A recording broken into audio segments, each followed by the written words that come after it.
All right, take a look at a video this time dealing with the slope-intercept form of linear equation, dealing with linear equations, making them into graphs, making them into tables, that sort of thing.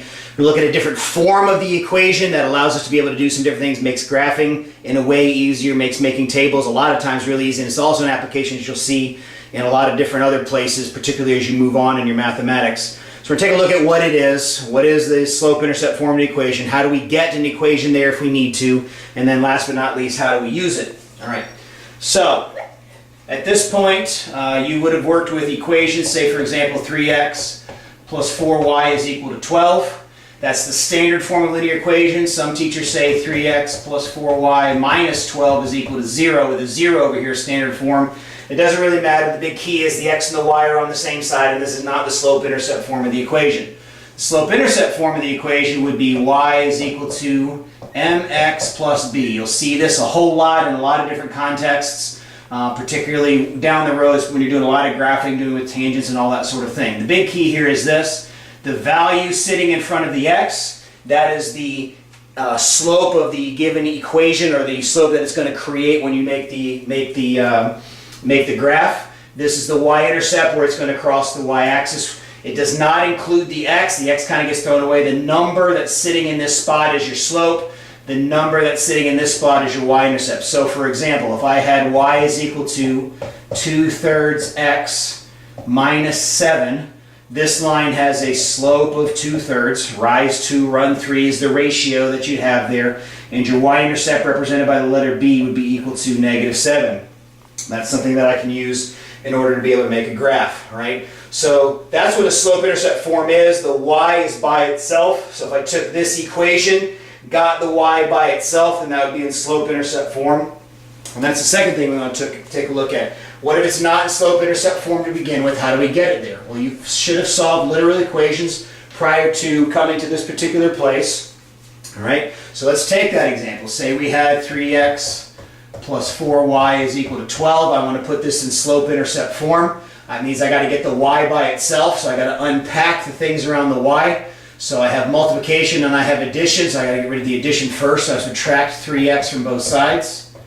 3x minus 3x is 0, so 4y is equal to -3x plus 12. Yes, that's the way it's normally written. We write the variables usually in front of the constants. It doesn't have to be that way, but that's a general way that that happens. Then I'm going to divide both sides by 4. 4 divided by 4 is 1. 1 times y is y. Then I have to distribute the dividing by 4 through, or multiplying by 1/4. -3x over 4 is -3/4 x. 12 divided by 4 is 3. So this particular line has a slope of -3/4 and a y-intercept of 3. All right? So that's a fairly simple situation. I just look at a couple others, real quick ones, not that big of a deal. Let's say, for example, we had 3x is equal to 2y plus 6, and I wanted to put that in slope-intercept form. Obviously, this thing's kind of all discombobulated. I've got things all in kinds of weird places. No big deal. Just solving for y. I like my y's on the left, so I'm just going to change my equation around to that situation. Going to subtract 6 from both sides to get rid of that 6, so 2y, 6 minus 6 is 0. 3x minus 6 is 3x minus 6, those don't combine. Got to get rid of the 2, so I divide both sides by 2. 2 divided by 2 is 1. 1 times y is y. 3x over 2 is 3/2 x.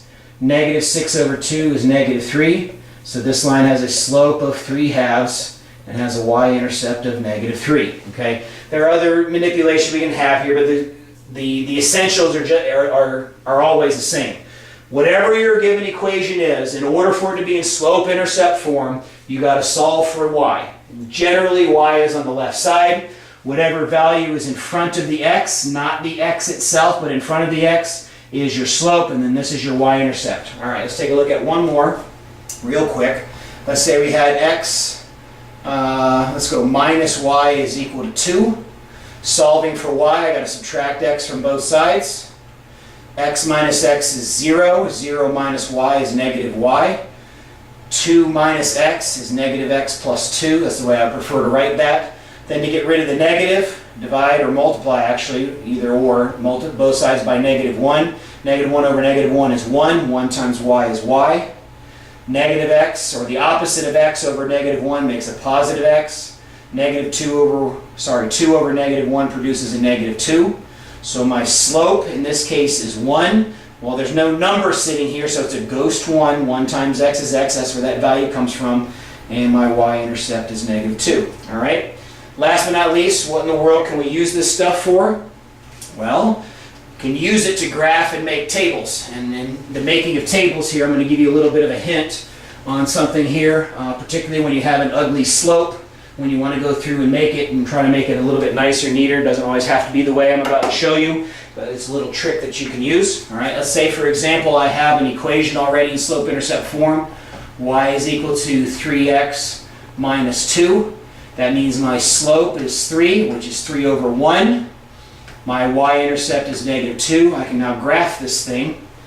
First of all, plot your y-intercept. Forget the slope for a second. Y-intercept is a set point. That set point on the y-axis is at negative 2. So there's y is equal to negative 2. This means rise 3, run 1. So from that point, not from the origin, but from the point that I already have, because this is going to be on that line, I'm going to rise 3. 1, 2, 3, run 1. Puts me right there. There's my 2 points to be able to try to draw a line. Okay? So that situation is really simple. You just take your slope, you take your y-intercept, set your y-intercept. From that y-intercept, you move your slope. Here's an example for making a table. Let me give a little bit different equation. Y is equal to, say, negative 1/3 x plus 3. When making tables, for whatever reason, if you need to make a table from this set, I have a hint for you. You don't have to do this, but it's a good idea because it makes things be able to go through pretty quickly. I'm going to pick for my x's, and that's why this situation is good, is because now I can just plug in x's, plug in x's, plug in x's, let the equation work, and then be able to tell me the y. There's not a lot of work that has to go on here when doing stuff. So I'm always going to pick 0. Okay, that's going to be my y-intercept. When you plug in x is 0, that makes this mess go away. That's why this is always the y-intercept, because plugging in 0 here is on the y-axis. That always makes this go away, so this is always your y-intercept. So this is going to turn out to be 3. But if you need to make more numbers in your chart, pick values that are multiples of your denominator. So for example, I'm going to pick 3, 6, and 9. The reason I do that is it makes the fraction go away, so that it gives me easier numbers to deal with. You might want the fractions to be there, might be okay with the fractions being there, whatever the case is. A lot of students, including myself as a multi-year teacher, don't really care for the fractions showing up there because it's a lot easier to count out some easier values. So if you take your denominator, whatever that is, and you make multiples of that, you can make a nice neat little chart. All right, negative 1/3 times 3 is going to be negative 1, plus 3 is 2. 6 times negative 1/3 is negative 2. Negative 2 plus 3 is 1. And then 9 times negative 1/3 is negative 3. Negative 3 plus 3 is 0. It turns out I ended up getting that y-intercept anyway. And just to finish up here, my y-intercept is 3. My slope is negative 1/3, so my y-intercept is 1, 2, 3.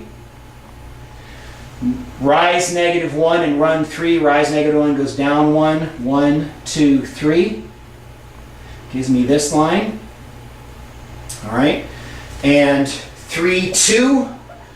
This point you can see is on that line. 6, 1 would be out in here somewhere. I'm sure the scale's off by a little bit, but the whole idea there is there about 3 more 6, and then 9, 0. I definitely have the scale off there by a little bit, but those points fall on that line. Remember, that's an infinite number of points. The table is just a sample, and the slope-intercept form is easier way sometimes to make tables. And it's for some people a really quick way to be able to go through and make graphs. All right? That's that. If you have any questions, make sure you talk to your teacher and see if there's anything they can do to help you. Until next time, see ya.